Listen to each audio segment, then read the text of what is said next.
আসসালামু আলাইকুম দর্শক, শুভেচ্ছা নিন। আপনাদের সবাইকে স্বাগত জানাচ্ছি আমি কনক সারোয়ার আজকের অনুষ্ঠানে। দর্শক, শিরোনাম দেখে বুঝতে পারছেন আমরা আলোচনা করব আজকে মূলত ডক্টর ইউনূস একটি মন্তব্য করেছেন দা হিন্দু পত্রিকার সাথে একটা ইন্টারভিউতে।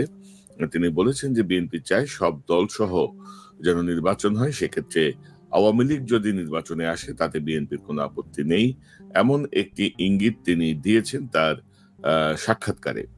সার্বিক বিষয় নিয়ে কথা বলবো। আমার সঙ্গে যোগ দিচ্ছেন আপনাদের অত্যন্ত প্রিয় মানুষ, প্রিয় মুখ, বিশিষ্ট সম্পাদক, লেখক, সাবেক বিনিয়োগ বোর্ডের চেয়ারম্যান এবং জ্বালানি উপদেষ্টা ডক্টর মাহমুদুর রহমান। মাহমুদ ভাই, আপনাকে স্বাগত জানাচ্ছি আজকের অনুষ্ঠানে। ধন্যবাদ কনক। আসসালামু আলাইকুম। ওয়ালাইকুম আসসালাম। মাহমুদ ভাই, আপনার বোধহয় একটু ঠান্ডা লাগছে, এটা বোঝা যাচ্ছে। হ্যাঁ, গত 4-5 দিন ধরে ভুগছি ঠান্ডায়। অর্থাৎ ডক্টর ইউনূস কিন্তু খুব টেকনিক্যালি পুরো বিষয়টা কিন্তু বিএনপি কোর্টে দিয়ে দিয়েছেন কিন্তু, এবং তিনিও কিন্তু বিপ্লব পরবর্তী অন্তর্বর্তীকালীন সরকারের দায়িত্বে আছেন। তারও তো একটা বিবেচনার বা বলার একটা জায়গা থাকা উচিত আমি মনে করি আর কি। তো তিনি বলছেন যে বিএনপি বলছে আওয়ামী লীগ আসবে, ঠিক আছে আওয়ামী লীগ আসবে। তো এই যে পরিস্থিতিতে এই যে বক্তব্যটা আপনি কিভাবে দেখছেন মাহমুদ ভাই? না, আমার কাছে যেটা মনে হলো যে রাজনীতিবিদ না হয়েও ডক্টর ইউনূস কিন্তু রাজনীতিবিদদের টেক্কা দিয়েছেন তার এই ইন্টারভিউতে। তিনি এখন আওয়ামী লীগকে পুনর্বাসনের সকল দায় দায়িত্ব বিএনপির উপরে চাপিয়ে দিয়েছেন, এবং এই সুযোগটি কিন্তু বিএনপি তৈরি করে দিয়েছে। শুধু বিএনপি না, এখানে জামাতেরও ভূমিকা আছে, যদিও জামাতের কথা প্রফেসর ইউনূস বলেন নাই। তো আমি জামাতের প্রসঙ্গে পরে আসবো, আগে বিএনপি শেষ করে নেই। তো বিএনপি তো কিছুদিন ধরেই বলছে, বিএনপির নেতা, বড় বড় নেতা যারা আছেন বাংলাদেশে, তারা প্রায় সবাই বলেছেন যে তারা আওয়ামী লীগের নিষিদ্ধ হওয়া চান না, এবং তারা এরকম বলেছেন যে তারা চান যে আওয়ামী লীগ নির্বাচনে আসুক এবং নির্বাচনে জনগণ তাদের আওয়ামী লীগকে রিজেক্ট করুক। এটাই মেসেজ দেওয়ার চেষ্টা করেছে বিএনপি, এবং আরো বেশ কিছু মেসেজ বিএনপি দিয়েছে। এর মধ্যে প্রথমে আপনার নিশ্চয়ই মনে আছে যে আমি ছাত্রলীগ নিষিদ্ধের দাবি তুললাম, এবং দাবি তোলার পরে এই সরকার সেই দাবি দিন দশেক পরে মেনে নিল, বা 2 সপ্তাহ পরে মেনে নিল, এবং ছাত্রলীগকে নিষিদ্ধ করা হলো। নিষিদ্ধ হওয়ার সাথে সাথেই বিএনপি থেকে বলা হতে লাগলো যে আমরা এটাকে সমর্থন করি না, এবং এখন ছাত্রলীগকে নিষিদ্ধ করা হয়েছে, পরবর্তীতে আমরাও নিষিদ্ধের আওতায় পড়তে পারি। এটা কেন বললেন বিএনপি নেতারা, সেটা তারাই ভালো জানেন। কারণ ছাত্রলীগ একটি দানব প্রতিষ্ঠানে পরিণত হয়েছিল, একটা ফ্যাসিস্ট এবং একটা যাকে বলে একটা টেররিস্ট অর্গানাইজেশন হয়েছিল ছাত্রলীগ। তো বিএনপি নেতারা ছাত্রলীগের সাথে নিজেদের তুলনা করে বরং নিজেদের দলকে ছোট করেছেন বলে আমি মনে করি। এটা গেল একটি। তারপরে যখন ছাত্র উপদেষ্টা মাহফুজ ফ্যাসিবাদের আইকন শেখ মুজিবুর রহমানের ছবি নামালো বঙ্গভবনের একটি বিশেষ জায়গা থেকে, যার সামনে দাঁড়িয়ে এতদিন সব উপদেষ্টাদের শপথ নিতে হয়েছে পিছনে ফ্যাসিবাদের আইকনের ছবি রেখে, যখন এটা নিয়ে আপত্তি উত্থাপিত হলো, জনগণ আপত্তি জানালো, সেই জনমতকে শ্রদ্ধা করে মাহফুজ এই ছবি নামিয়ে ফেলল। এবং নামানোর পরে ইমিডিয়েটলি বিএনপি থেকে কিন্তু নেগেটিভ প্রতিক্রিয়া এলো। বিএনপির নেতা বললেন যে এই ছবি নামানো তিনি পছন্দ করছেন না, এবং এটা বলতে গিয়ে তিনি শহীদ জিয়ার প্রসঙ্গ টেনে আনলেন, এবং আমি মনে করি এই টেনে আনাটা অত্যন্ত অপ্রাসঙ্গিক ভাবে হয়েছে। কারণ শহীদ জিয়ার তিনি বললেন যে খন্দকার মুশতাক ছবি নামিয়েছিল মুজিবের, পরে শহীদ জিয়া আবার সেই ছবি উঠিয়েছেন। তো এটার সাথে বর্তমানের তুলনা চলে না। এটা একটু বলে নিই আমি, না হলে জনগণ একটু বিভ্রান্ত হতে পারেন দর্শকরা। কারণটা হলো যে শেখ মুজিবের পতন হয়েছিল, পতন হওয়ার পরে তারপরেই খন্দকার মুশতাক প্রেসিডেন্ট হয়েছিলেন। এবং আপনি তো জানেন যে নিয়ম আছে যে আগের সরকার যখন পড়ে যায় তখন সেই সরকারের প্রেসিডেন্টের ছবি নেমে যাওয়া স্বাভাবিক। তার মানে আমি বলতে চাচ্ছি, শেখ মুজিব যদি নিহত না হতেন, তিনি যদি ইলেকশনে হেরে যেতেন কিংবা তিনি পদত্যাগ করতেন, তারপরেও তো তার ছবি নেমে যেত, কারণ তার ছবি তো থাকতে পারে না তিনি প্রেসিডেন্ট না থাকলে। কাজে খন্দকার মুশতাক পরবর্তী প্রেসিডেন্ট হিসেবে শেখ মুজিবের ছবি নামিয়েছিলেন। আর জিয়াউর রহমান যে ছবি উঠিয়েছিলেন সেটা ভিন্ন বিষয়। সেটা হলো যে সকল প্রেসিডেন্টের ছবি হিসেবে পাশাপাশি ছবি ওঠানো হয়েছিল। সেটা ব্যাপারটা এমন ছিল না যে খন্দকার মুশতাক যে ছবি নামিয়েছিলেন সেই জায়গায় মুজিবকে পুনর্বাসন করা হয়েছিল। বিষয়টা কিন্তু এরকম ছিল না। তো কাজে ওই তর্কে কিন্তু এখন আসে না, মানে ওই তুলনাটা প্রাসঙ্গিক না। কিন্তু বিএনপির নেতা এটা বললেন সকালবেলা, বলার পরে যখন তীব্র প্রতিক্রিয়া হলো এটার বিরুদ্ধে, তারপরে তিনি দুঃখ প্রকাশ করলেন এবং তিনি বলতে চাইলেন যে তিনি বুঝতে পারেননি যে কিভাবে মুজিবের ছবি নামানো হয়েছে, এবং তিনি বললেন যে অনাকাঙ্ক্ষিত বক্তব্য তার মুখ দিয়ে বেরিয়ে গেছে।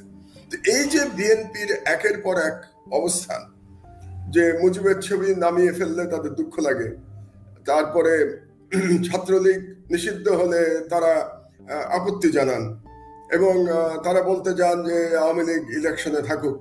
এবং আরো একটি কথা আমার মনে পড়ে যে বিএনপির যিনি জেনারেল সেক্রেটারি মির্জা ফখরুল আলমগীর, তিনি একবার বলেছিলেন, আমার যতদূর মনে পড়ে, মানে বিপ্লবের প্রায় কয়েকদিনের মধ্যেই, যে শেখ মুজিবুর রহমানের যখন মূর্তিগুলো নামানো হচ্ছিল বাংলাদেশের বিভিন্ন জায়গায়, তিনি বলেছিলেন এই মূর্তি নামানো দেখে তিনি দুঃখ পেয়েছেন।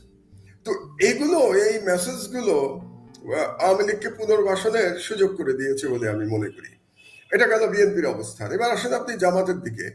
জামাতের আমির প্রথমে বাংলাদেশে তিনি কয়েকবার বললেন যে তিনি আওয়ামী লীগকে ক্ষমা করে দিয়েছেন।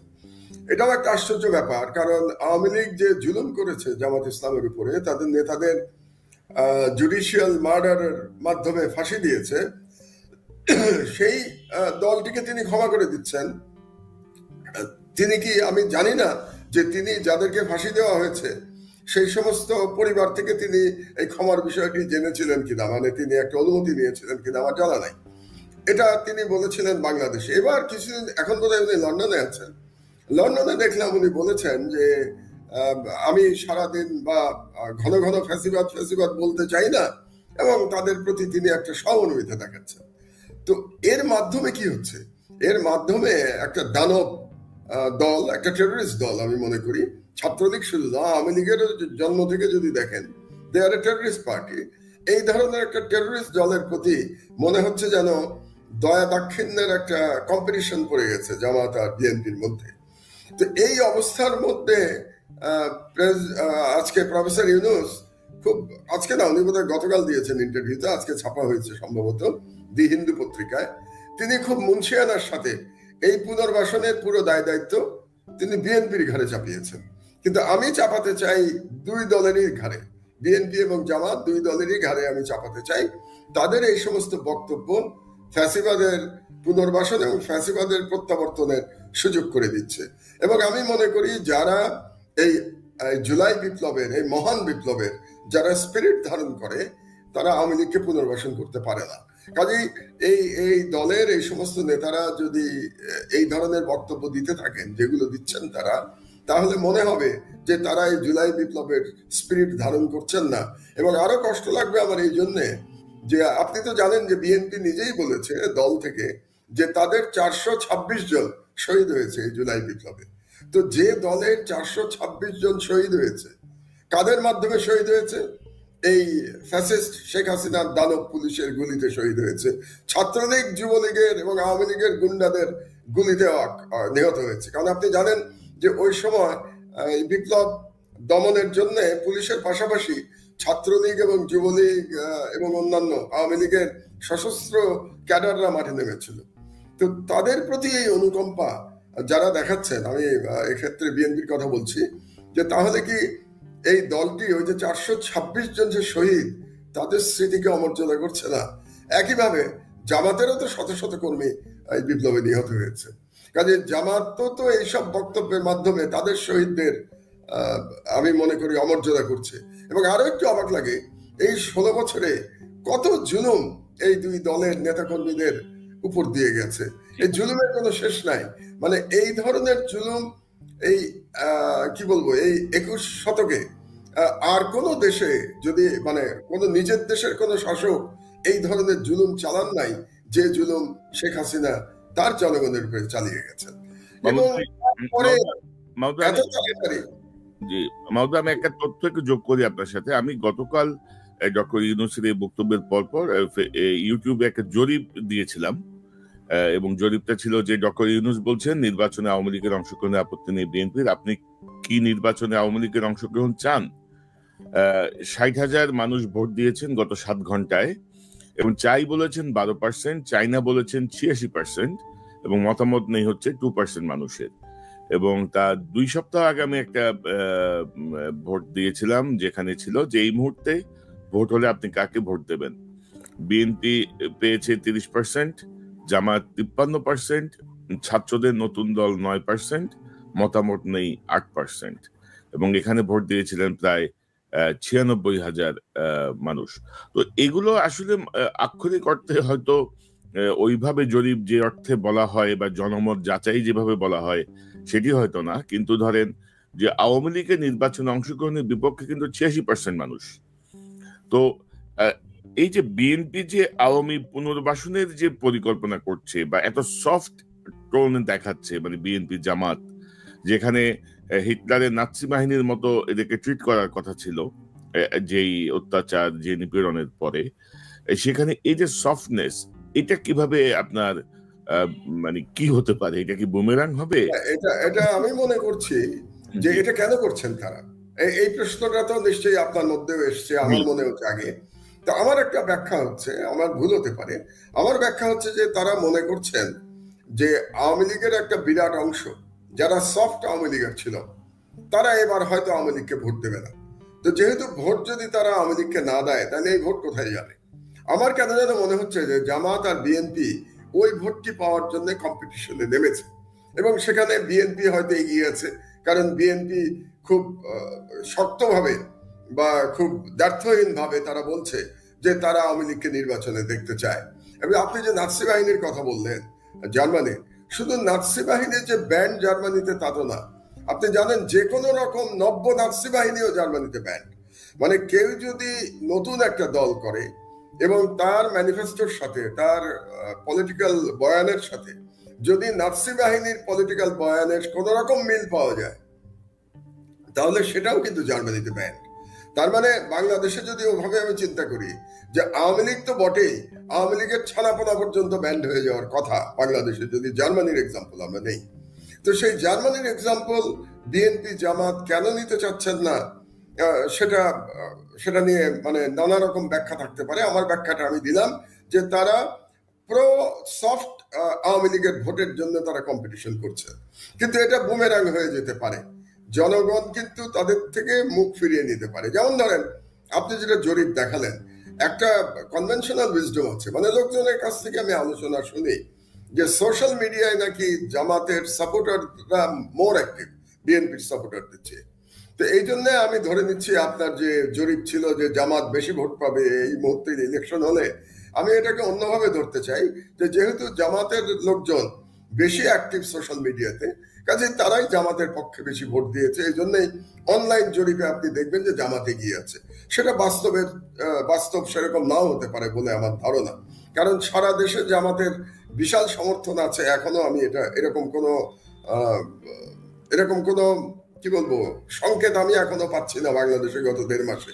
হ্যাঁ, জামাতের জনপ্রিয়তা বেড়েছে, এটা মানতে আমার কোনো দ্বিধা নাই, আগের তুলনায় বেড়েছে। কিন্তু যে জনপ্রিয়তা যেটা বেড়েছে সেটা বিএনপির রাজনৈতিক ভুলের কারণে বাড়ছে বলে আমার ধারণা। রাজনৈতিক ভুলটা কি? যে বিএনপি বেশ কিছু বছর ধরে ইসলাম প্রশ্নে এক ধরনের কম্প্রোমাইজ পজিশন তারা নিয়েছে রাজনীতিতে। ভারত প্রশ্নে তারা একটা কম্প্রোমাইজিং পজিশন তারা নিয়েছে। তো এই কারণে আমি মনে করি বিএনপির মধ্যে যারা প্রো ইসলামিক এবং অ্যান্টি ইন্ডিয়ান যে ভোটার শ্রেণী ছিল তারা কিছু হয়তো এখন জামাতের দিকে ঝুঁকে পড়তে শুরু করেছে। কিন্তু সেখানে জামাতের মনে রাখা দরকার যে জামাত যদি আবার এরকম সফট বয়ান দিতে শুরু করে, যেটা জামাতের আমির লন্ডনে বলেছেন যে তিনি সারাক্ষণ ফ্যাসিবাদ বলতে রাজি না, এবং তিনি এক ধরনের আওয়ামী লীগের প্রতি এক ধরনের সহমর্মিতা দেখিয়েছেন। তো এটা যদি করে তাহলে বিএনপির যে অংশটি বিএনপিকে ত্যাগ করে জামাতের দিকে ঝুঁকছিল সেই অংশটি নিয়ে কিন্তু সন্দেহ তৈরি হয়ে যাবে। আরেকটি কথা খুব বলা প্রয়োজন, আপনি কখন পুনর্বাসন দেবেন, কাকে পুনর্বাসন দেবেন? এই যে দলটি এই ধরনের গণহত্যা চালিয়ে যে দলের নেত্রী পালিয়ে গেল, এবং পালিয়ে গেল কোথায়? পালিয়ে গেল তার প্রভুর দেশে। এবং প্রভুর দেশে পালিয়ে যাওয়ার পরে সে কন্টিনিউয়াসলি অনবরতভাবে সে বাংলাদেশের বিরুদ্ধে নানা ষড়যন্ত্র করে যাচ্ছে, বাংলাদেশের জনগণকে উস্কানি দেওয়ার চেষ্টা করছে যে এই বিপ্লবোত্তর সরকারকে উৎখাত করবার জন্য, এবং সে ইন্টারন্যাশনালিও বাংলাদেশের বিরুদ্ধে প্রচারণা চালাচ্ছে। এরকম একটি ব্যক্তির যারা সমর্থক, তাদের কারো কাছ থেকে এখন পর্যন্ত আমি অন্তত কোনো অনুশোচনা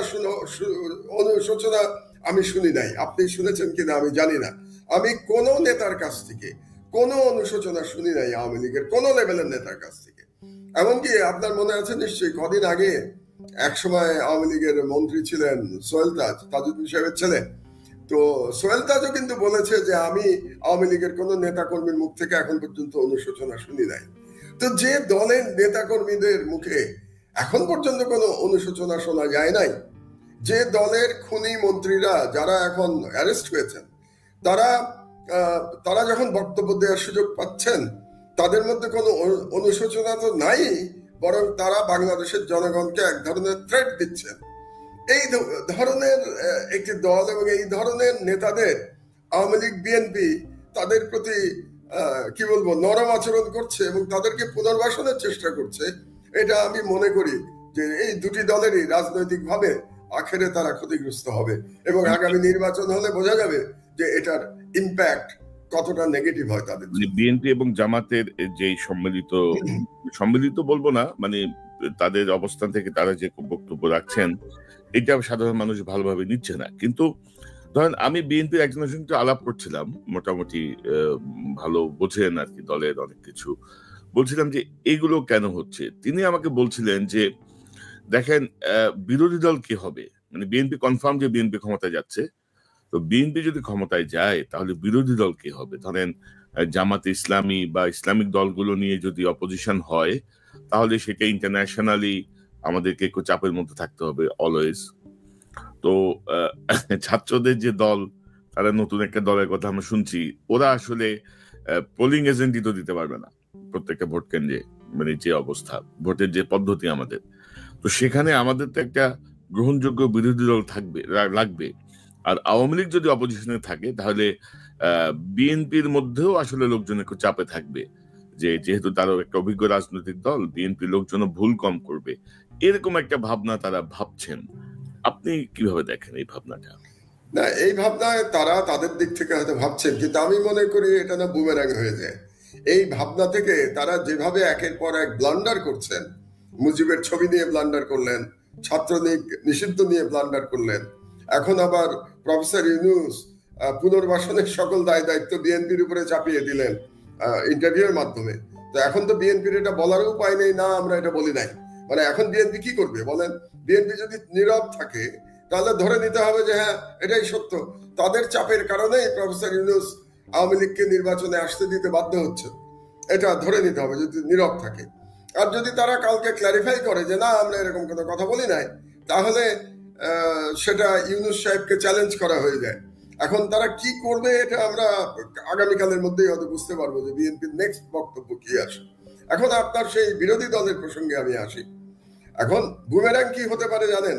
যে এই সমস্ত কথা বলার কারণে বিএনপির যারা একেবারেই অ্যান্টি ইন্ডিয়ান ভোট ব্যাংক যেটা আছে, অ্যান্টি ইন্ডিয়ান ভোট ব্যাংক এবং প্রো ইসলামিক ভোট ব্যাংক, এরা যদি সব দল বেঁধে জামাতকে ভোট দেয় বিএনপির এই নমনীয়তার কারণে, তাহলে জামাত তো আরো বেশি লাভবান হবে। এটা কি বিএনপির নেতৃবৃন্দ কি চিন্তা ভাবনা করছেন? কিংবা আপনি যেটা বললেন ছাত্ররা যে দল করবে, মানে এটাও তো এক ধরনের একটা কিংস পার্টি হবে, তাই না? ছাত্ররা তো এই দলেরই তো অংশ, এই সরকারের তো অংশ ছাত্ররা। তো তারা যদি একটা দল করে, এটা তো একটা কিংস পার্টি বলতেই হবে আমাদেরকে এটা। তো যদি কিংস পার্টি তারা করতে পারে, তাহলে এমনও তো হতে পারে, এবং তারা যদি ধরেন এই কিংস পার্টি, তারা যদি একটা স্ট্রং অ্যান্টি ইন্ডিয়ান এবং strong anti Awami League, anti ফ্যাসিবাদ বয়ান নিয়ে মাঠে নামে, তাহলে আপনি যে বা বিএনপির নেতা আপনাকে যেরকম উড়িয়ে দিয়েছে এই দল সম্পর্কে, সেরকম উড়িয়ে দেওয়া তো সম্ভব নাও হতে পারে যদি তাদের স্ট্রং বয়ান থাকে। কারণ আমি বাংলাদেশে এসে দেখতে পাচ্ছি, আপনি অনেকদিন ধরে বাংলাদেশের বাইরে, আমি অনেকদিন পরে বাংলাদেশে এলাম, কিন্তু আমি খুব অবাক হয়ে গেছি কনক, যে এই 6 বছরের মধ্যে বাংলাদেশের তরুণ সমাজের মননে এক বিশাল বৈপ্লবিক পরিবর্তন হয়েছে। আমার বিদেশে থেকে ধারণা হয়েছিল গত 16 বছর ধরে যেভাবে এদেরকে দিবারাত্র জাতির পিতা শেখানো হয়েছে, বইপত্রে, স্কুলে এবং কলেজে যেভাবে শেখ মুজিবের বন্দনা করা হয়েছে, আমি ভেবেছিলাম এরা সবাই ব্রেন ওয়াশ হয়ে বসে আছে। তারা সবাই ধরে নিয়েছে যে শেখ মুজিব একজন মহান নেতা, শেখ মুজিব ছাড়া বাংলাদেশ অচল। কিন্তু অবাক কাণ্ড কি জানেন, বাংলাদেশের এন্টায়ার তরুণ সমাজ এখন আওয়ামী লীগ, ভারত এবং শেখ মুজিবের প্রতি বীতশ্রদ্ধ। আমি যে কোনো জায়গায় যাই, যখন বিভিন্ন সভা সেমিনারে আমি যাচ্ছি, আপনি তো টেলিভিশনে দেখতে পাচ্ছেন যে অনেকগুলি মিটিং আমি করেছি গত 1.5 মাসে। বিভিন্ন জায়গায় ইয়াং ছেলেরা বিশেষ করে আমার কাছ থেকে শুনতে চায়। আমি একজন মানে অতি বয়স্ক মানুষ হওয়া সত্ত্বেও তারা শুনতে চায় আমি কি বলি, রাজনৈতিক বক্তব্য কি দেই। আমি ওদের মধ্যে যে ভারতের প্রতি যে বিতৃষ্ণা, মানে যে নালিশ দেখতে পাচ্ছি, তাতে আমি খুব আশাবাদী বাংলাদেশের ভবিষ্যৎ সম্পর্কে। কারণ তরুণ সমাজ যখন একটা দেশে জেগে যায়, সেই জাতিকে আটকে রাখা যায় না। তো বিএনপি বোধহয় এখানে বুঝতে ভুল করছে। বাংলাদেশের ইয়াং জেনারেশন কিন্তু এখন সম্পূর্ণভাবে অ্যান্টি ফ্যাসিস্ট এবং অ্যান্টি ইন্ডিয়ান হেজেমনি, ভারতীয় সম্প্রসারণবাদ এবং হাসিনার ফ্যাসিবাদের বিরুদ্ধে তারা অবস্থান নিয়েছে। এখন বিএনপি যদি ক্রমাগত নমনীয় অবস্থান নিতে থাকে ভারত প্রসঙ্গে এবং হাসিনার ফ্যাসিবাদ প্রসঙ্গে, আওয়ামী লীগ প্রসঙ্গে, তাহলে এই ইয়াং ভোটের একটা বড় অংশ বিএনপি যদি হারিয়ে ফেলে, আমি কিন্তু খুব অবাক হব না। অবশ্যই এটা ডিপেন্ড করবে যে আদৌ কিংস পার্টি হচ্ছে কিনা এবং কিংস পার্টি তারা সাকসেসফুলি তৈরি করতে পারছে কিনা। এটা একটা বড় প্রশ্ন। কিন্তু মাহবুব, আমার মাথায় একটা প্রশ্ন আছে। ধরেন, যেটা আমি প্রথমে একটু বলছিলাম যে ডক্টর ইউনূসেরও তো দায় আছে না? ডক্টর ইউনূস এত ছাত্র জনতার যে রক্ত, পঙ্গুত্ব, অন্ধত্ব, এর পরিবর্তে তিনি অন্তর্বর্তীকালীন সরকারের দায়িত্বে এসেছেন। তিনি বলেছেন ছাত্ররাই তাকে বসিয়েছে। তো তারও তো দায় আছে না যে এরকম একটা ফ্যাসিস্ট দলকে নির্বাচনে অংশগ্রহণ তিনি শুধু বিএনপির উপরই চাপিয়ে দিচ্ছেন কেন? তার সরকারেও তো একটা মতামত থাকা উচিত। আপনি কি মনে করেন? না, আমি মনে করি তিনি একটা রাজনৈতিক কৌশল প্রয়োগ করেছেন প্রফেসর ইউনূস। কারণ আপনি জানেন বিএনপির কাছ থেকে প্রফেসর ইউনূস একটা বিশাল চাপের মধ্যে আছে। চাপটা কি? দ্রুত নির্বাচন দেওয়ার চাপ।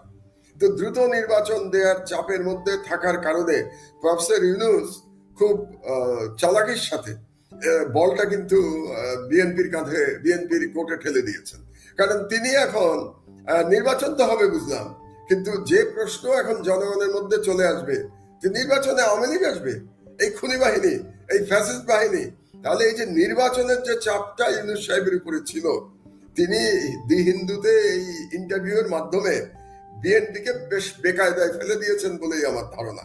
তো যেই তাকে বুদ্ধি দিয়ে থাক, উনি তো রাজনীতিবিদ না, কিন্তু কেউ না কেউ হয়তো তাকে এই বুদ্ধি দিয়েছে যে এই রাজনৈতিক চাপ বিএনপির কাছ থেকে মোকাবেলার জন্য এই আওয়ামী লীগ সংক্রান্ত দায়ভার বিএনপির উপরে চাপিয়ে দেওয়াটা বুদ্ধিমানের লক্ষণ। আরেকটি বিষয় আপনাদের মনে রাখতে হবে, বিএনপি তো সারাক্ষণ বলছে প্রফেসর ইউনূসকে যে আমাদের সাথে আলাপ আলোচনা করে আপনাকে সিদ্ধান্ত দিতে হবে। এই চাপ আছে না? তারা বলছে প্রশাসনে কাদেরকে বসাবেন সেটা আমাদের সাথে আলাপ আলোচনা করতে হবে, আপনি কিভাবে দেশ চালাবেন সেটা আমাদের সাথে আলাপ আলোচনা করতে হবে, আপনি নির্বাচনের রোড ম্যাপ দেবেন আমাদের সাথে আলাপ আলোচনা করে। এবং বিএনপি তো এটাও বলছে যে সংস্কারের ম্যান্ডেট নাই প্রফেসর ইউনূসের এবং তাড়াতাড়ি নির্বাচন হয়ে যাওয়াটা ভালো। তো প্রফেসর ইউনূস এখন বলতে পারেন খুব সহজেই যে বিএনপি যেহেতু আমার প্রতি এত চাপ প্রয়োগ করছে, তো আমি আর একটা চাপ কেন নিতে যাব? তো বিএনপি যেহেতু আওয়ামী লীগকে চাচ্ছে, তো আওয়ামী লীগ আসুক নির্বাচনে। তো সুতরাং এই চাপের কারণে তিনি খুব সহজেই তিনি দায়টা বিএনপির উপরে আমার চাপিয়ে দিতে পারবেন বলে ধারণা। যেমন আমি যদি ওনার এই যে বক্তৃতা দিলেন উনি 100 দিন উপলক্ষে, এটা যদি আমি দেখি পুরো বক্তৃতাটা আমি মনোযোগ দিয়ে শুনেছি পুরোটা, এই বক্তৃতার মধ্যে কতগুলি বিষয় কিন্তু খুব পরিষ্কার ছিল। যেমন আওয়ামী লীগ প্রশ্নে তার অবস্থান খুব শক্ত, খুব পরিষ্কার উনি অবস্থান বলেছেন, বিচার হবে তিনি বলেছেন যে আওয়ামী লীগের যারা হত্যাকারী তাদের বিচার হবে। এবং আরেকটি প্রশ্নে তিনি বেশ শক্ত অবস্থান দেখিয়েছেন, ভারত প্রশ্নে। তার পুরো বক্তৃতার মধ্যে সেই আগের মতো ভারত বন্দনা নাই, কিন্তু আগে যেটা আমরা শুনতে অভ্যস্ত। এমনকি বিএনপির নেতারাও ভারত প্রশ্নে যে ধরনের ছাড় দিয়ে থাকে, প্রফেসর ইউনূস কিন্তু তার বক্তৃতায় সেই ছাড়ও দেন নাই। তিনি ভারতের নামে উল্লেখ করেন নাই তার দীর্ঘ বক্তৃতায়। কাজেই তিনি একটা রাজনৈতিক পজিশন নিয়েছেন। তিনি রাজনীতি করবেন কি করবেন না আমি জানি না। তিনি নতুন যদি কিংস পার্টি হয় সেই পার্টির প্রধান তিনি হবেন কিনা আমি তাও জানি না। কিন্তু তিনি একটি ন্যারেটিভ যেটা নিয়েছেন, সেই ন্যারেটিভ কিন্তু ইয়াং যে সেন্টিমেন্ট, তরুণের যে সেন্টিমেন্ট বাংলাদেশে এই মুহূর্তে, anti fascist, anti Indian hegemony, তার পরশুদিনের বক্তৃতায় এই সেন্টিমেন্ট কিন্তু পুরোপুরি তিনি ধারণ করেছেন। বেশ সুলিখিত বক্তৃতা ছিল, এবং এই সুলিখিত বক্তৃতায় তিনি সরাসরি ভারত প্রসঙ্গে এবং আওয়ামী লীগ প্রসঙ্গে তার মনোভাব বুঝিয়ে দিয়েছেন। এবং আমি আপনাকে বলছি, বিএনপির নেতারা এটা বুঝতে পারছে কিনা আমি জানি না, তিনি যে মনোভাব দেখিয়েছেন সেটা ইয়াং জেনারেশনের মধ্যে বাংলাদেশের, আমি অন্যদের কথা বলতে পারবো না, ইয়াং জেনারেশনের মধ্যে ভারত এবং আওয়ামী লীগ প্রশ্নে এটা পপুলার পজিশন। সেই পপুলার পজিশন থেকে যদি বিএনপি সরে যায় তো তার দায় দায়িত্ব তো বিএনপিকেই নিতে হবে। এইটা আমি বুঝতে পারছি না, মানে ভেতরে কি কেউ ঢুকলো যারা বিপথে পরিচালিত করছে? মানে সুস্থ, ধরেন আমি তো রাজনীতিবিদ না, আমি তো সাধারণ মানুষ, সাংবাদিকতা করি, তো আমার কাছেও ধরেন চোখে লাগছে, যে কানে লাগছে এই বিষয়গুলো। তো মাহমুদ ভাই, সরকারের তো 100 দিন হয়ে গেল। 100 দিনের আপনি যদি একে মূল্যায়ন করেন, কি দাঁড়াবে সেই মূল্যায়ন? এর মধ্যে আমি অনেক ঘটনা দেখলাম, আহত চিকিৎসা নিয়ে দেখলাম, মন্ত্রণালয়গুলোর ধীরগতি, আদব পদব নতুন 5টা সংস্কারের কমিশন হচ্ছে। হ্যাঁ, তো সব মিলিয়ে আপনি 100 দিনকে কিভাবে মূল্যায়ন করেন? অনেক বিতর্কিত লোকও উপদেষ্টা পরিষদে ঢুকেছে, আরো ঢুকছে। তো ওভারঅল আপনার একটা বিশ্লেষণ যদি আপনি দেন। আচ্ছা, আমার প্রথম বিশ্লেষণটা আমি এভাবে শুরু করতে চাই যে এই সরকার দায়িত্ব নেওয়ার পরে তার প্রায়োরিটি কি কি ছিল। আমি যেটা একজন নাগরিক হিসেবে যেটা মনে করি, আমি মনে করি তার 5টা প্রায়োরিটি ছিল। 1 নম্বর ছিল আহতদের চিকিৎসা এবং তাদের পুনর্বাসন, এটা 1 নম্বর প্রায়োরিটি, তাদের দায়িত্ব হওয়া উচিত ছিল 1 নম্বর। 2 নম্বর ছিল যে পতিত ফ্যাসিস্ট সরকারের সকলকে গ্রেফতার করা এবং তাদেরকে বিচারের আওতায় আনা, এটা ছিল 2 নম্বর। 3 নম্বর ছিল গভর্নেন্স। অনেকে বলবেন যে দ্রব্যমূল্যের কথা বলছেন না আপনি। গভর্নেন্সের মধ্যে আমি সবকিছু নিয়ে আসছি। গভর্নেন্সের মধ্যে দ্রব্যমূল্য হবে, এই যে শ্রমিক অসন্তোষের ব্যাপার হবে, ঢাকার ট্রাফিক জ্যাম যে হচ্ছে খুব বেশি, এগুলো হবে। তাহলে এটা হলো গভর্নেন্স 3 নম্বর। 4 নম্বর হলো সংস্কার, 5 নম্বর হলো নির্বাচন। এই 5টা আমি মনে করি তাদের মূল দায়িত্ব ছিল। এখন আসেন আমরা একটু ব্যবচ্ছেদ করার চেষ্টা করি। প্রথম দায়িত্ব যেটা যেটা কি বলে, আহতদের চিকিৎসা এবং পুনর্বাসন, এটাতে এই সরকার দেরি করেছে, বিলম্ব করেছে, এবং সেখানে অদক্ষতা খুব পরিষ্কারভাবে দেখা গেছে। এবং এই কারণেই এতগুলো আন্দোলন হয়েছে, বিব্রতকর পরিস্থিতি তৈরি হয়েছে। এবং এই সরকার যে একেবারে করছে না তা না, কিন্তু ব্যাপারটা এরকম না যে কারো চিকিৎসা হয় নাই, অবশ্যই চিকিৎসা হচ্ছে, এমনকি বিদেশে নিয়ে যাওয়া হয়েছে। যেমন একটা ছেলেকে দেখে আমার খুব ভালো লাগলো, কাজল নামে ছেলেটা, যার কথা আমি আগে বক্তৃতায় বলেছি, জাহাঙ্গীরনগর ইউনিভার্সিটির ছেলে, সে কোমাতে আছে, মানে গুলি তার মাথার একদিক দিয়ে ঢুকে আর একদিক দিয়ে বেরিয়ে গেছে, সেই থেকে সে কোমায় আছে।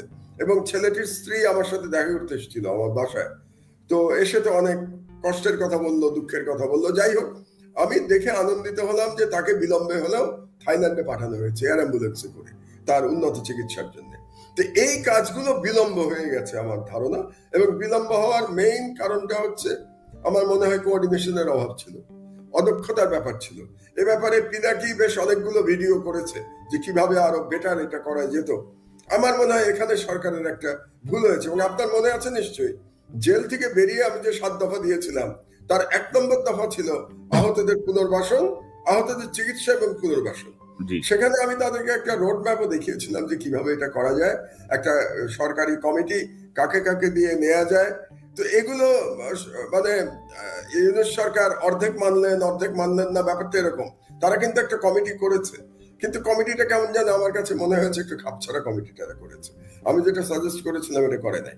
তো কাজেই আহতদের পুনর্বাসন এবং চিকিৎসার ক্ষেত্রে পুনর্বাসনের এখন পর্যন্ত কোনো সমন্বিত পরিকল্পনা নেওয়া হয় নাই আমি যতদূর জানি।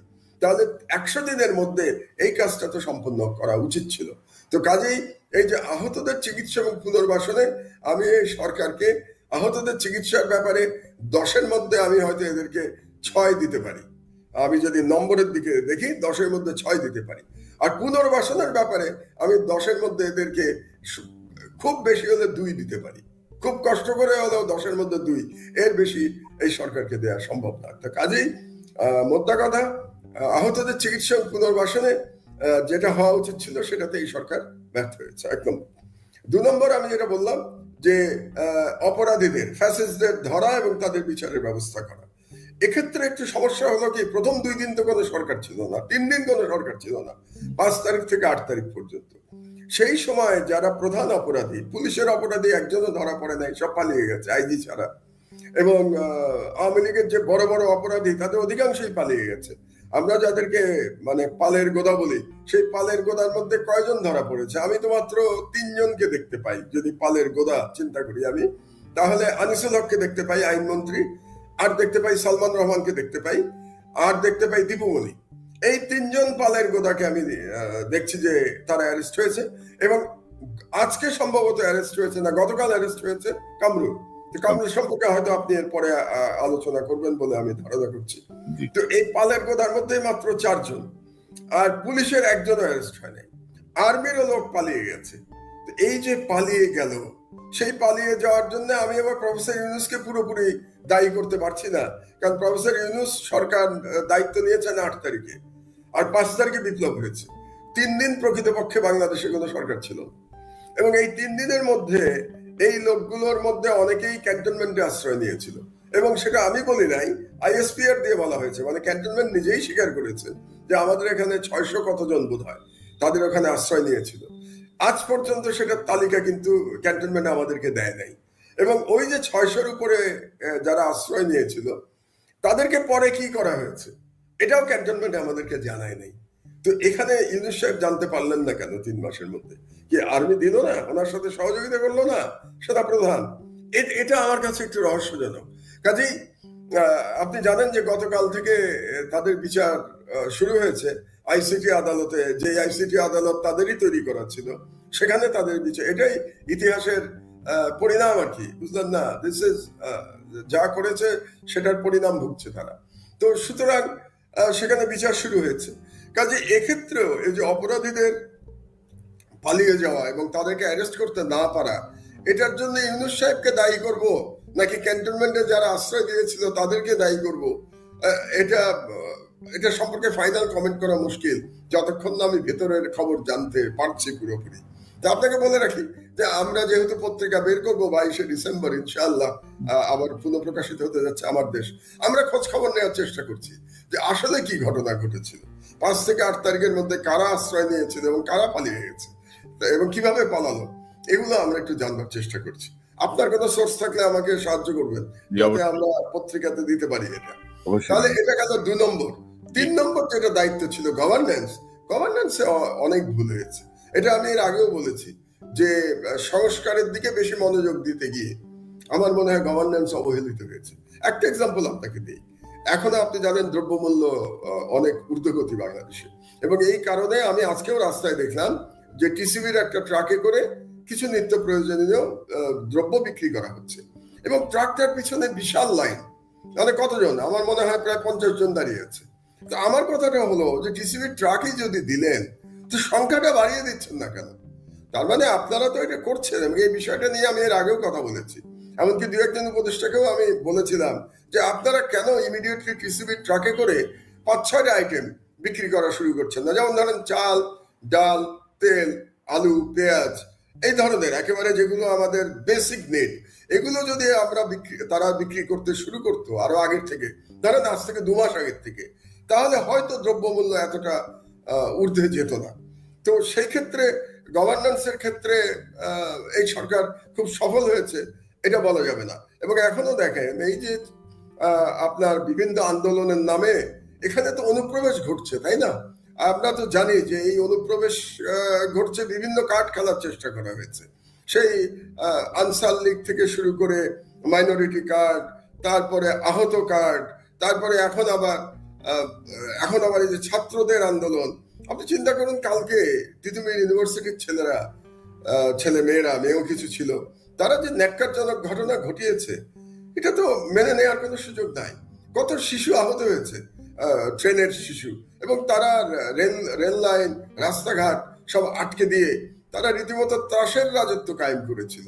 তো আমার কথাটা হলো যে আপনি কেউ কেউ বলতে পারে কেন এরকম আন্দোলন করেই তো হাসিনার পতন হয়েছে, কিন্তু হাসিনার পতনের যে উদ্দেশ্যটা ছিল সেটা ছিল রাষ্ট্রের একটি দানবীয় সরকার উৎখাতের জন্য লড়াইতে নেমেছিল জনগণ। কিন্তু আপনি আপনার ব্যক্তিগত ইস্যু নিয়ে আপনি রাস্তায় নামবেন নাকি? আমার বাড়িতে ধরেন, আমার বাড়িতে কোনো কারণে আজকে বিদ্যুৎ নাই, তা আমি কি আমার বাড়ির সামনে রাস্তা বন্ধ করে দিব নাকি এই আমার বিদ্যুতের দাবিতে? এটা হতে পারে? কোনো ব্যক্তিগত কিংবা কোনো একটি প্রতিষ্ঠানের দাবির জন্য আপনি রাস্তা বন্ধ করে দেবেন? ধরেন বেক্সিমকো লুটপাট করেছে বাংলাদেশে, এখন বেক্সিমকো শ্রমিকরা বেতন পাচ্ছে না, কারণ তাদের ব্যাংকে বিশাল অঙ্কের ঋণ, মালিক জেলে। তো তার জন্য কি বেক্সিমকোর শ্রমিকরা রাস্তা বন্ধ করে লুটপাট করবে? এটা তো মেনে নেওয়া যায় না। এগুলো হচ্ছে গভর্নেন্স ইস্যু। তো এই গভর্নেন্স ইস্যুগুলো ট্যাকেল করতে গভর্নমেন্ট সাকসেসফুল হয় নাই, এবং না হওয়ার কারণটা হলো, আবারও আমি বলি, আজকে একজন উপদেষ্টা আমাকে বলছিলেন আপনি সংস্কারের বিরুদ্ধে বলেন। আমি তাকে বললাম আমি সংস্কারের বিরুদ্ধে বলি না, আমি বলি যে সংস্কারের দিকে বেশি নজর দিতে গিয়ে আপনার গভর্নেন্স যেন ফেল না করে, কারণ গভর্নেন্স হলো আপনার prime responsibility of the government. সংস্কার একটা চলমান প্রক্রিয়া, তো চলমান প্রক্রিয়ার জন্য আপনি কি মেইন রেসপন্সিবিলিটি আপনি পালন করবেন না? এটা আমি বলেছি সব জায়গায় যে আপনাদের একটা ব্যালেন্স থাকা দরকার। তো সুতরাং গভর্নেন্স একটু একটু ইমপ্রুভ করছে, একেবারে যে ইমপ্রুভ করছে না তা না। যেমন ধরেন আজকে আমি টিসিবির ট্রাক দেখলাম, হয়তো সংখ্যায় পর্যাপ্ত না, কিন্তু টিসিবির ট্রাক নেমেছে। তারপরে এই আন্দোলনেও দেখলাম আস্তে আস্তে তারা কন্ট্রোল করছে। যেমন আজকে তিতুমিরের ছেলেদের বোধহয় বলে দেওয়া হয়েছে যে রাস্তায় নামলে তোমাদের এগেইনস্ট অ্যাকশন নেওয়া হবে, এরকম একটা ইঙ্গিত বোধহয় সরকার থেকে দেওয়া হয়েছে। তারা রাস্তা থেকে সরে গেছে। So governance slowly improving. আমার মনে হয় আরো মাসখানেক দেখলে আমরা বুঝতে পারবো যে এই সরকার গভর্নেন্স তারা কতটা করছে। এই গত তিনটা সংস্কারে আসেন। সংস্কারে আমার মনে হয় অনেক বেশি সংস্কার তারা হাতে নিয়ে ফেলেছে। এত সংস্কার হাতে নেওয়ার প্রয়োজন ছিল না। কারণ হচ্ছে যে তারাই কিন্তু, আপনি প্রফেসর ইউনূস সাহেব নিজের সরকারকে কি বলছেন? অন্তর্বর্তীকালীন সরকার। তিনি তো বলেন নাই তার সরকার বিপ্লবী সরকার। আমরা দাবি করেছিলাম, কিন্তু আমাদের দাবি তো তিনি মানেন নাই, বা এই সরকার মানে নাই যে এটা একটা বিপ্লবী সরকার। তারা বলছে অন্তর্বর্তীকালীন সরকার। তো একটা অন্তর্বর্তীকালীন সরকার এত সংস্কার হাতে নেয় নাকি? এবং একটা অন্তর্বর্তীকালীন সরকারের পক্ষে এত সংস্কার করে যাওয়া কি সম্ভব? এটা তো সম্ভব না। কাজে সংস্কারের মধ্যেও তাদের প্রায়োরিটি ঠিক করা উচিত ছিল। যেমন ধরেন অর্থনীতি, এটা খুব গুরুত্বপূর্ণ সংস্কার, এটা তাদের করতেই হতো। বিচার বিভাগ অত্যন্ত গুরুত্বপূর্ণ সংস্কার করতে হবে। 3 নম্বরে আসেন আপনি নির্বাচন, কারণ নির্বাচন তো তাদের টার্গেট। নির্বাচনের প্রসঙ্গে আমি পরে যাব। এটা একটা গুরুত্বপূর্ণ সংস্কার। তো এরকম টার্গেট করে তাদের সংস্কারের দিকে যাওয়া উচিত ছিল। যেমন ধরেন দুর্নীতি দমন। এখন দুর্নীতি দমনের সংস্কার আপনি এক বছরের মধ্যে কিভাবে করবেন? বা আমি জানি না এই সরকার কতদিন থাকবে, আমি ধারণা করছি আর 1 বছর হয়তো এই সরকার থাকা উচিত। এটা আমার ব্যক্তিগত মত, এটাও একটু আমি পরিষ্কার করে নেই।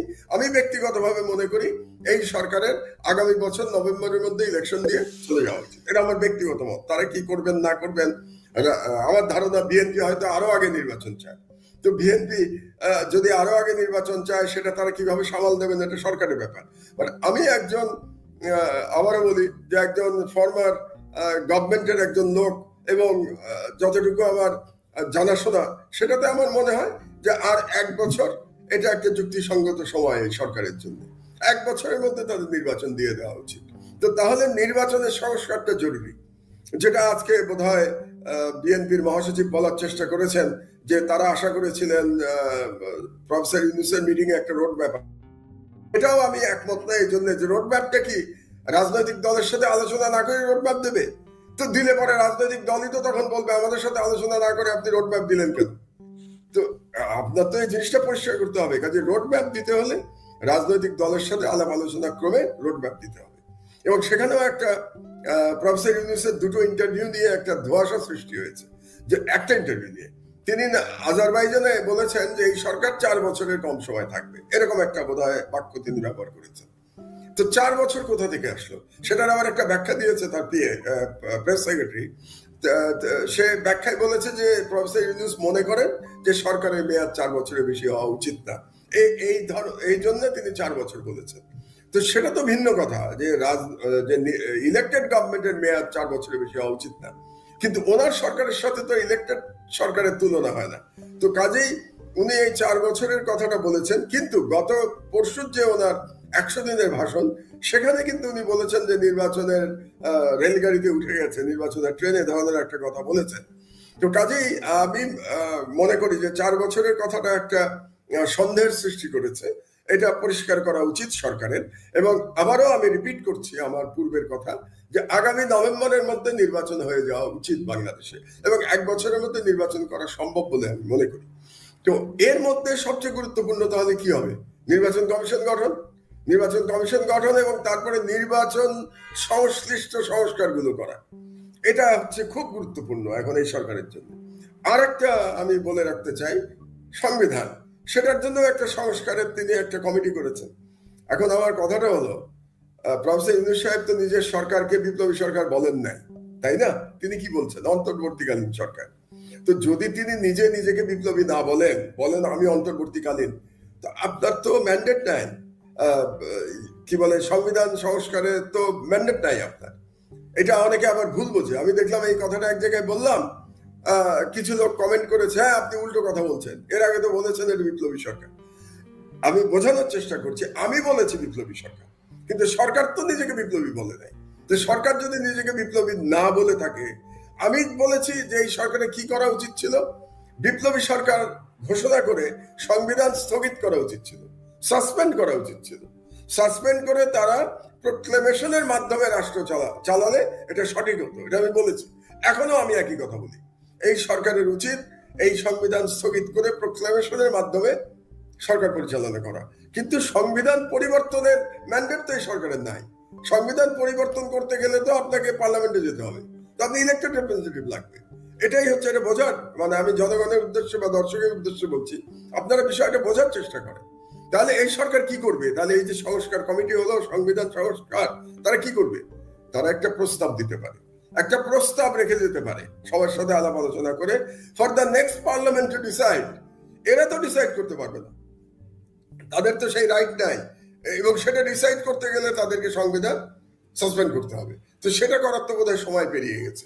এখনো উপায় আছে, যদি জাতীয় সরকার গঠিত হয়, যদি একটা জাতীয় সরকার এখনো গঠিত হয় আন্ডার প্রফেসর ইউনূস, এবং সেখানে যদি সব দল মনে করে যে এই সংবিধান আমি স্থগিত করে দিলাম এবং নতুন সংবিধান আমরা রচনা শুরু করলাম, তাহলে এটা সম্ভব। কিন্তু এই সরকার রাজনৈতিক দলকে বাইরে রেখে অন্তর্বর্তীকালীন সরকার হিসেবে নিজেকে ঘোষণা দিয়ে তাদের পক্ষে সংবিধান সংশোধন করা সম্ভব না, এটা হচ্ছে রিয়ালিটি।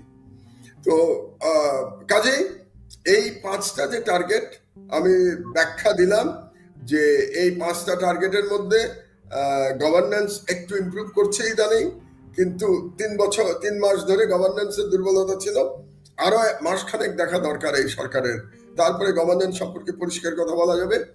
আর সংস্কারে তো বললাম আমি, টু মেনি সংস্কার, সংস্কারে হাত দেওয়া ঠিক হয়।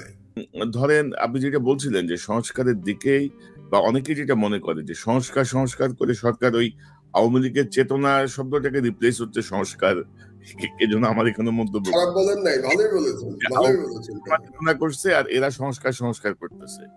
তো এটা আবার সরকারকে, কিন্তু একটা গুরুত্বপূর্ণ বিষয় যদি আমি আপনাকে একটু মনে করিয়ে দিই, যে আওয়ামী লীগ যে লেয়ারে তাদের লোক বসিয়ে গেছে, এগুলো তো সবাইকে রিমুভ করা খুবই অসম্ভব, কিন্তু তারপরও কি পয়েন্ট গুলোতে এখনো কিন্তু ধরেন হাসিনার অনুগত আওয়ামী লীগের একেবারে পাড় আওয়ামী লীগ আর এরকম বসে আছে। এবং আপনি দেখেছেন যে আমাদের আইন উপদেষ্টাকে জেনেভায় হেনস্থা করার চেষ্টা হয়েছে, তার জন্য কিন্তু যে লেভেলের ম্যাসিভ অ্যাকশন নেওয়া দরকার সেটিও হয় নাই।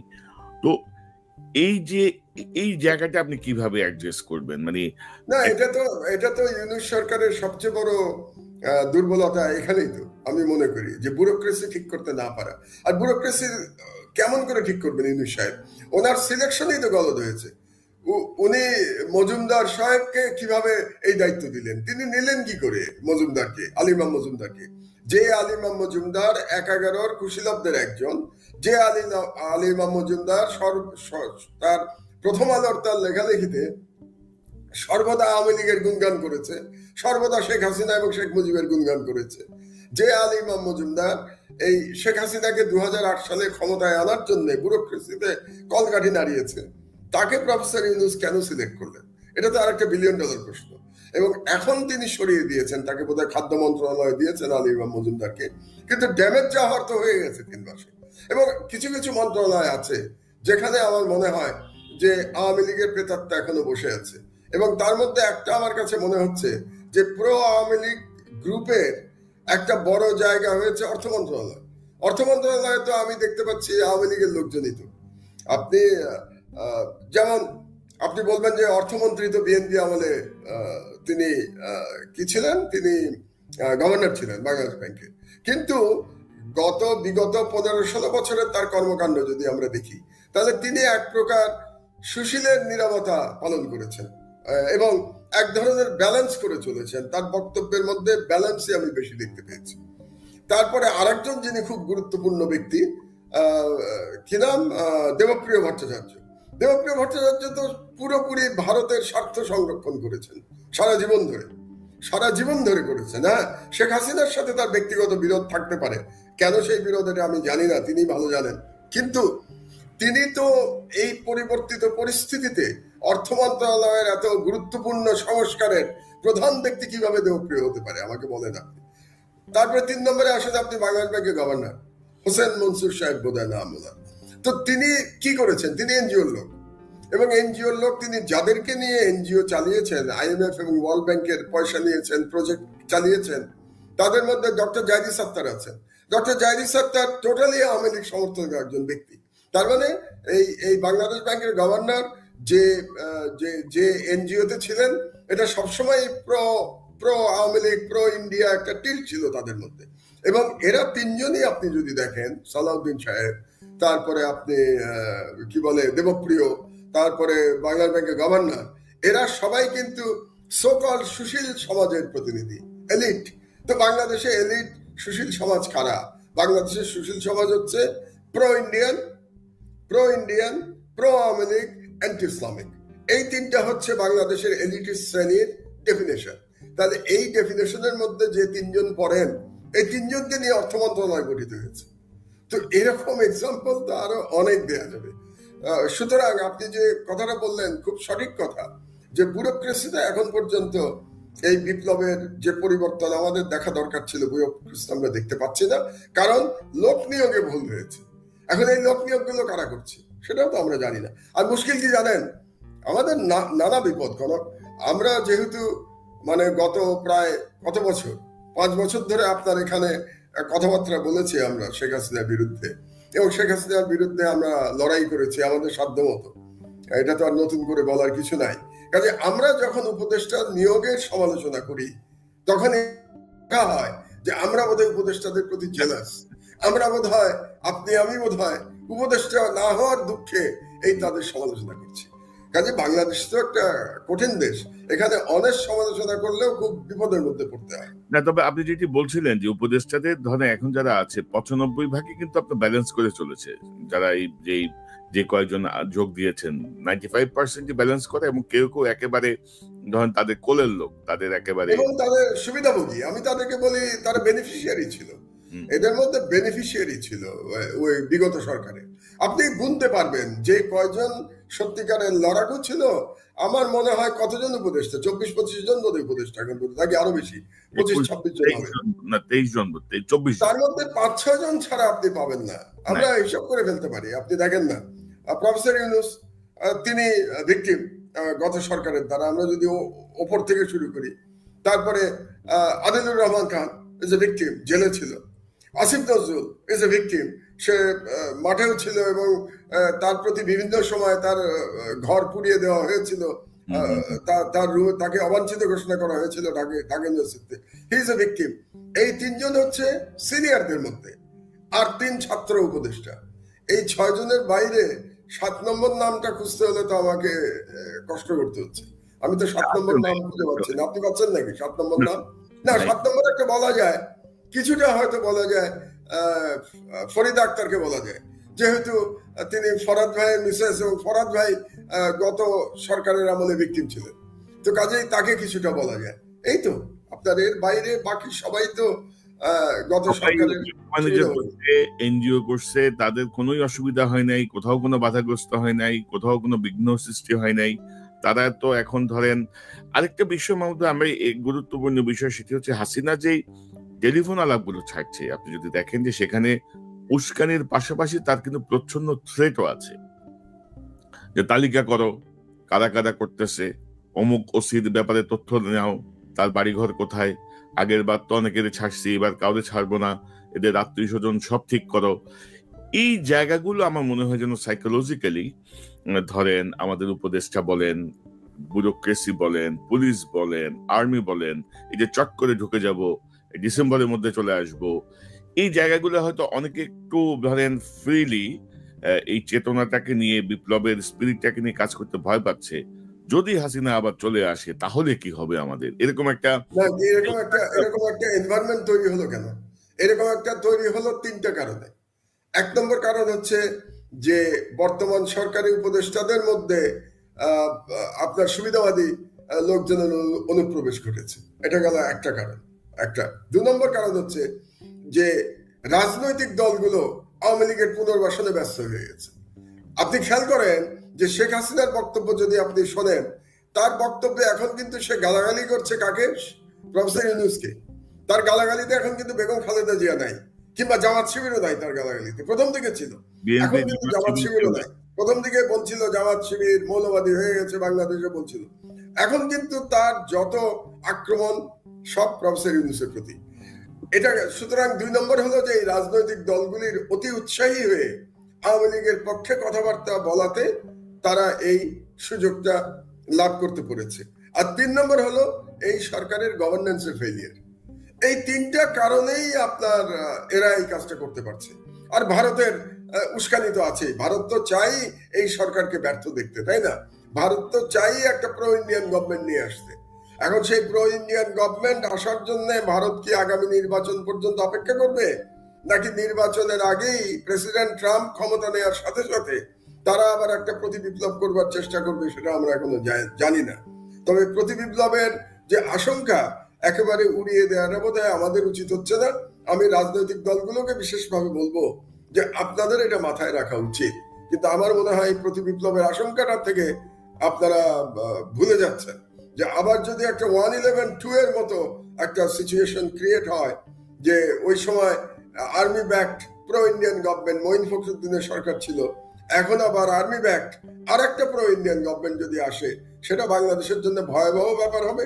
এবং যে রাজনৈতিক দলেরা তাড়াতাড়ি নির্বাচন দিয়ে ক্ষমতায় যেতে চাচ্ছেন, তাদের জন্য এটা খুব ভয়াবহ ব্যাপার হবে। কাজেই আমার মনে হয় সরকার এবং প্রধান রাজনৈতিক দলগুলোর মধ্যে এবং এই ছাত্র জনতা যারা বিপ্লবে নেতৃত্ব দিয়েছে, ভ্যানগার্ড ছিল, তাদের সঙ্গে প্রধান রাজনৈতিক দলগুলোর মধ্যে ঐক্য থাকা দরকার। একটা যে ভাঙনের সুর আমরা দেখতে পাচ্ছি, এই ভাঙনটা এই শেখ হাসিনার মতো দানবদের এবং ভারতীয় সাম্রাজ্যবাদকে উৎসাহিত করছে বাংলাদেশে একটা অস্থিতিশীল পরিস্থিতি তৈরি করবার জন্য।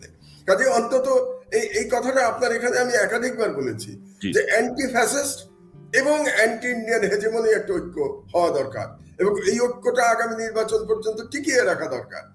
এখনই নির্বাচনের জন্য আমরা একে অপরের বিরুদ্ধে যদি কথা বলি, আমি রাজনৈতিক দলের কথা বলছি, তারা যদি একে অপরের বিরুদ্ধে কথা বলতে শুরু করেন, তাহলে বাংলাদেশের জন্য এটা খুব বিপদের ব্যাপার হয়ে যাবে। তো সেই কারণেই আপনি দেখছেন যে বিপ্লবের যারা নেতৃত্ব দিয়েছে ছাত্রদের মধ্যে, তারা বিভিন্ন রকম স্ট্যাটাস দিচ্ছে এখন তাদের ফেসবুকে। তারা গৃহযুদ্ধের কথা বলছে, আশঙ্কার কথা বলছে, ফাঁসিতে ঝোলার আশঙ্কার কথা বলছে। এই বাচ্চাগুলোকে এগুলো বলতে হচ্ছে কেন? বলতে হচ্ছে কারণ রাজনৈতিক দলের যারা মুরব্বী, সেই মুরব্বীরা তো একতা দেখাতে পারছেন না, তো সেই মুরব্বীরা ভাঙন তৈরি করছেন। এটা দেশের জন্য ভালো কাজ হচ্ছে না। এবং মাহমুদ ভাই, হাসিনার যে নৃশংসতা আমরা অতীতে দেখেছি, এবার যদি সে কোনো ফরম্যাটে যদি কোনোভাবে যদি ঢুকতে পারে বা কোনোভাবে যদি ক্ষমতায়, আপনি আমি বলে লাভ কি? কনক, যে রাজনৈতিক দলগুলো এটার ভিকটিম, তারা তো মাফ করে দিয়ে বসে আছে হাসিনাকে। সেই রাজনৈতিক দলগুলোকে বোঝাবে কি? আপনি আমি তো ডিসিশন মেকার না। আমরা সোশ্যাল মিডিয়ায় কথা বলতে পারি, আমি এখন পত্রিকা বের করবো, সেখানে আমি লিখে আমার মতামত জানাতে পারি, কিন্তু পলিটিক্যাল মাস্টার কারা? রাজনৈতিক দলগুলো পলিটিক্যাল মাস্টার।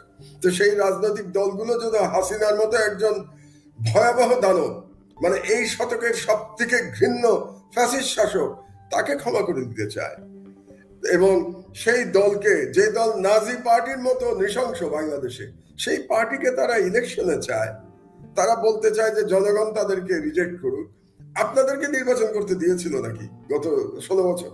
সব বলে গেছেন। কি তাদের যুক্তিটা হচ্ছে, আওয়ামী লীগ যা করেছে আমরা কি তাই করব? এই সমস্ত যুক্তি হাস্যকর যুক্তি। আপনারা আবার বুঝবেন যখন সব হারাবেন, তখন বুঝবেন আপনারা। কারণ এরকম কথা তো জার্মানিতে বলে নাই যে ঠিক আছে আসুক না, নাজি পার্টি থাকুক না, ইলেকশনে জনগণ তাদেরকে রিজেক্ট করবে। আপনারা বলছেন কেন নাজি পার্টির থেকে ভালো কিছু নাকি আওয়ামী লীগ? তাহলে আপনারা কেন বলছেন এই দলের কথা যে তাদেরকে জনগণ, অন্তত আমি তো মনে করি নিষিদ্ধ করতে যদি নাও চান, কয়েকটা টার্ম তো তাদেরকে নির্বাচনের বাইরে রাখা উচিত। এটা তো মিনিমাম করা উচিত। তো সেটাও আপনারা চাচ্ছেন না। এখন ভিতরের কাহিনী তো আমরা জানি না, যে ভিতরে জিওপলিটিক্যালি কি হচ্ছে, কোন দলের সাথে কোন দেশের আলাপ আলোচনা চলছে, এটা তো আপনি আমি কেউ জানি না। সেটাই দলগুলো জানে, জামাতের নেতারা জানে আর বিএনপির নেতারা জানে যে তারা কাদের সাথে কথা বলছে। তবে মাহমুদ ভাই, ধরেন আমাদের জনগণ, আমাদের ছাত্র জনতা, বা ধরেন আমাদের পুলিশ বাহিনী বা আমাদের সেনাবাহিনীর সৈনিক, মিড লেভেলের অফিসার, জুনিয়র অফিসার, যারা এই বিপ্লবকে আসলে মূলত সফলতার দিকে নিয়ে গেছে, তারা যদি ঐক্যবদ্ধ থাকে, তারা যদি আবারও না বলে যে না এইভাবে হবে না, আমার মনে হয় যে মানে যে আন্দোলন বা যে সংগ্রাম চলছিল, যে আন্দোলন, যে অভ্যুত্থানের মানে মাধ্যমে এই বিজয়, সেটি আসলে শেষ হয় নাই। আমার মনে হয় যে সবাইকে ঐক্যবদ্ধ থাকতে হবে, নাহলে বিপদ কিন্তু ভয়ঙ্কর। আমি একটা কথা বলি, আজকেই তো ছাত্ররা বলেছে, আমি দেখেছি, যে বিচার হওয়ার আগ পর্যন্ত আওয়ামী লীগ নির্বাচনে অংশগ্রহণ করতে পারবে না। এটা হচ্ছে ছাত্র নেতাদের অবস্থান। এখন বিএনপি কি এই অবস্থানের বিরুদ্ধে? জামাত কি এই অবস্থানের বিরুদ্ধে? আপনি এখন কিন্তু একটা মুখোমুখি অবস্থানে দাঁড়িয়ে গেছে। ছাত্র নেতারা বলছে যতদিন না বিচার হবে, বিচার না হওয়া পর্যন্ত এরা রাজনীতিতে ফিরতে পারবে না। আমি তো মনে করি এটা খুব যৌক্তিক কথা বলেছে ছাত্ররা। আপনার মনে হয় না এরা খুব যৌক্তিক কথা বলছে? অবশ্যই। বিচার না করে এই দলকে কিভাবে আপনি পলিটিক্যালি রিহ্যাবিলিটেট করতে চান? কেমন করে এই প্রস্তাব আপনারা করতে পারেন বিচারের আগে? হ্যাঁ, যদি রাজনীতিতে ফিরতে ফেরেও, সেটা তো বিচার হওয়ার পরে হতে হবে। আর আপনি এখনই বলছেন যে তাদেরকে দিয়ে আপনি নির্বাচন করবেন, তাদেরকে সাথে দিয়ে। আমি তো ভাই রাজনীতিবিদ না, আমি এদের পলিসি আমি বুঝতে পারি না। কিন্তু এই পয়েন্টে আমি ছাত্রদের সাথে একমত সম্পূর্ণ, যে বিচার সম্পন্ন হওয়ার আগে আওয়ামী লীগ নির্বাচনে অংশগ্রহণ করতে পারবে না। তাদের রাজনৈতিকভাবে পুনর্বাসন করার কোনো সুযোগ নাই। বিচার সম্পন্ন হবে, তারপরে তারা তাদের কৃতকর্মের জন্য অনুশোচনা দেখাবে, ক্ষমা চাইবে, তারপরে নির্বাচনে অংশগ্রহণের প্রশ্ন আসা উচিত। এখন এটা হবে কি হবে না সেটা আপনি আমি বলতে পারবো না। এবং আমরা মাহমুদ ভাই প্রায় 1 ঘন্টা কথা বলছি। আমার তো মনে হয় যে যারা আন্দোলনের সাথে ছিল, যারা ছিল না, প্রশাসন, পুলিশ, আর্মি বা প্রত্যেকটা জায়গায়, আমার মনে হয় যে ওই যে আওয়ামী লীগ বলতো না যে আওয়ামী লীগ যদি পতন হয় 2 লাখ লোক এক রাতে মারা যাবে। যদি কোনো কারণে আওয়ামী লীগ ব্যাক করে 2 লাখ না 5 লক্ষ লোক এক রাতে মারা যাবে। এবং আওয়ামী লীগের ভয়াবহতা, নৃশংসতার ইতিহাস তো আমরা জানি। আপনার শেষ মন্তব্য মাহমুদ ভাই?